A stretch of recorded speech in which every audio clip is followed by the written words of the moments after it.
आजकल के लेक्चर्स में हमने लास्ट लेक्चर में एक्सरसाइज 2.3 को कंप्लीट किया था, जिसमें आपको मैंने कैरेक्टरिस्टिक लेना सिखाई थी, मैंटिसा, लॉग और एंटी लॉगरिथम लेना सिखाया था।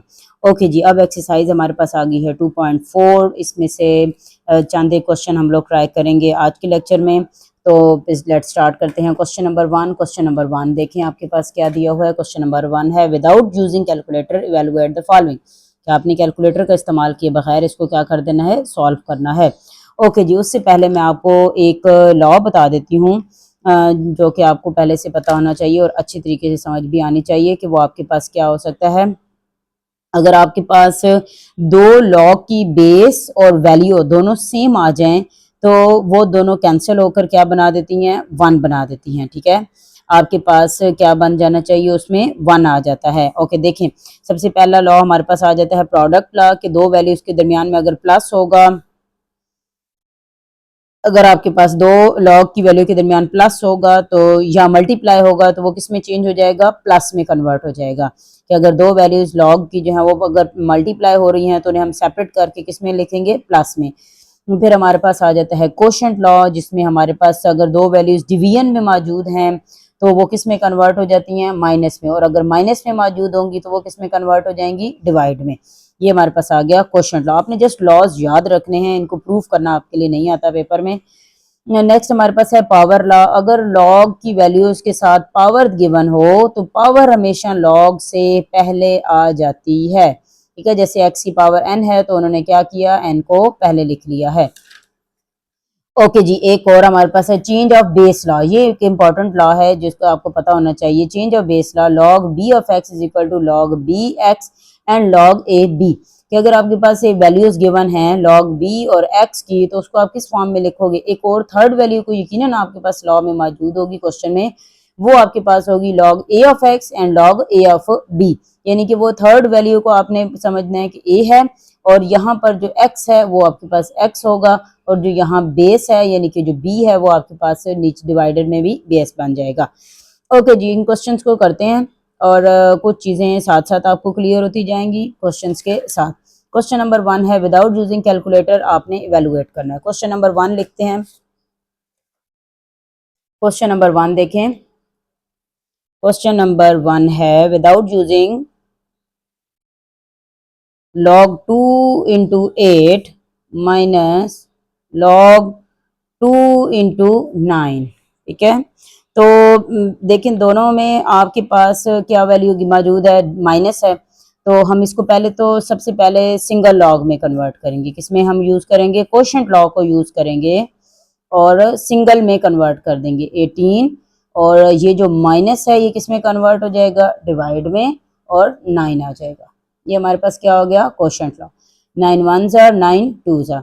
ओके, मैं ये इस चीज के बारे में आपको बता रही थी कि अगर आपके पास लॉग में बेस और वैल्यू दोनों सेम आ जाएं तो हम उसकी जगह पर क्या लिखते हैं, 1। ओके ओके जी, नेक्स्ट क्वेश्चन करते हैं जल्दी से। क्वेश्चन नंबर है 2, log 2 64 प्लस log 2 इंटू 2। अब यहां पर भी आपके पास क्या है, log 2 इंटू 2, ये तो हो जाएगा आपके पास 1। ठीक है, ये क्या हो जाएगा, 1। अगर आप पहले लिखना चाहें तो आप पहले भी लिख सकते हैं, लेकिन अगर आपसे प्रोडक्ट लॉ में कन्वर्ट करना चाहें तो आप उसमें भी कन्वर्ट कर सकते हैं। अच्छा जी, हम लोग क्या करते हैं सोल्यूशन में,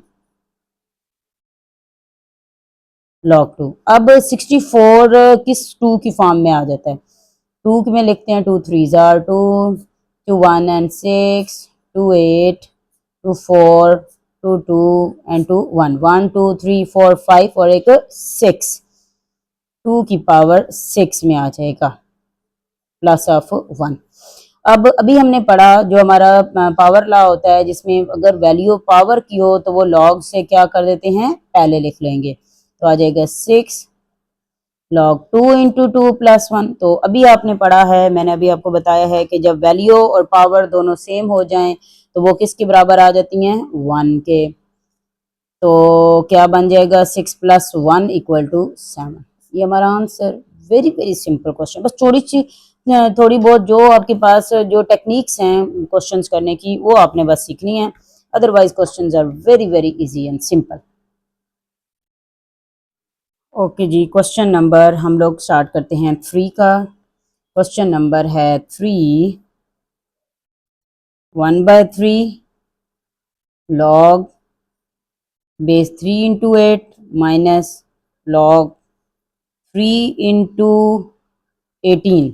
ओके जी, क्वेश्चन को हम क्वोशंट लॉ से भी सॉल्व कर सकते हैं और पावर लॉ से भी हम लोग सॉल्व कर सकते हैं। तो इसको हम लोग बाय यूजिंग पावर लॉ अगर हम लोग करें तो ये आपके पास आ जाएगा 2 की पावर 3, और 18 को अगर आप लोग करें तो देखें 2 9s are 3 1s are 3 3s are 9, तो 2 इंटू 3 की पावर 2 आ जाएगा। ये आ जाएगा 3/3, 3 को हम लोग यहाँ पर ले आएंगे 3 इंटू 2, 3 इंटू 2। अच्छा, यहाँ पर देखिए मल्टीप्लाई का साइन है तो प्लस आ जाएगा, और लॉग 3 ने जो बेस 3 है उसके साथ हम लोग लिखेंगे 3 की पावर 2। 2 अब फिर से जल्दी से हम पहले ले आएंगे, ये दोनों कैंसिल हो जाएंगे। log 3 इंटू 3, 3 इंटू 2,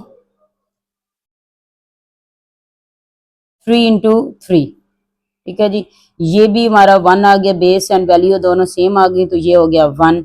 अगर हम ब्रैकेट को खोलें तो आपको नजर आएगा -2। तो देखें ये दोनों वैल्यू सेम है और आंसर क्या हमारा रह रहा है -2। ओके जी, नेक्स्ट क्वेश्चन जल्दी से सॉल्व करते हैं। Question number 4, 2 log 2 log 25। हाँ जी, इसको हम लोग सॉल्व करके इसको कंप्लीट करने की कोशिश करते हैं। ये आपके पास क्या क्वेश्चन है, 5 हमारे पास गिवन है,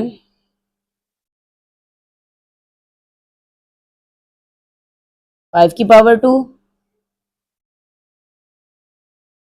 सॉरी वैल्यू है, not a base, it's a value.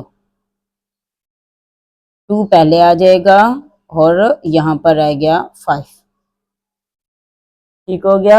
अब दोनों में से हम लोग क्या करेंगे, 2 को कॉमन ले लेंगे, बाकी रह जाएगा log 2 और प्लस log 5।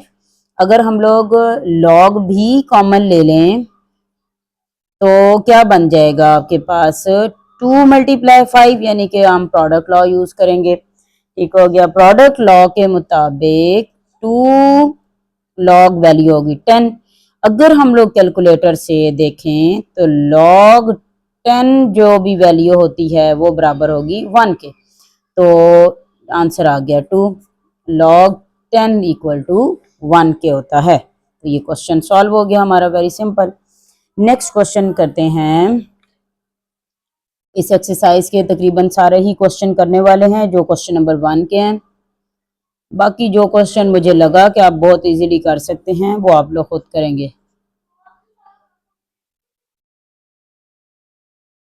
ओके, अब बेस 4 है तो इसको 4 बनाने की कोशिश करते हैं। ये 4 की पावर में आ जाएगा,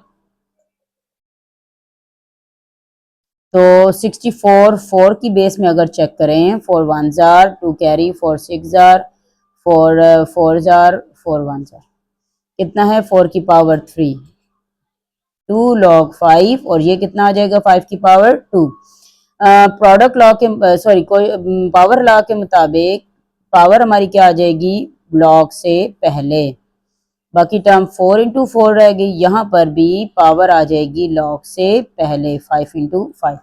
हम बेस और वैल्यू दोनों सेम, बेस और वैल्यू दोनों सेम, दोनों को इक्वल टू लिखेंगे 1, तो आ जाएगा 3 इंटू 3 कैंसिल, ये रह गया 1 और ये रह गया 4, this one is equal to 5। Okay जी, वेरी नाइस। हम नेक्स्ट क्वेश्चन को ट्राई करते हैं। log 3 12 plus log 3 0.25।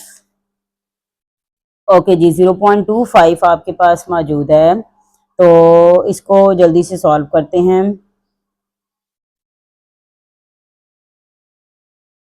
अब दोनों में लॉग है 3, तो क्या कर लेंगे हम लोग, लॉग 3 को कॉमन ले लेते हैं। लॉग की प्रॉपर्टी में प्लस जब भी आएगा तो वो किस में कन्वर्ट हो जाएगा, प्रोडक्ट लॉ में। अच्छा 12 और 0.25 को अगर हम मल्टीप्लाई करें, 12 मल्टीप्लाई 25 तो आंसर बन जाता है 3। कितना आ गया, 3। तो base and values are same, the answer is 1। Okay जी, होपफुल आपको इन क्वेश्चन की बहुत अच्छे से समझ आ गई होगी। अब नेक्स्ट लेक्चर में हम लोग अगला क्वेश्चन ट्राई करेंगे। अल्लाह हाफिज।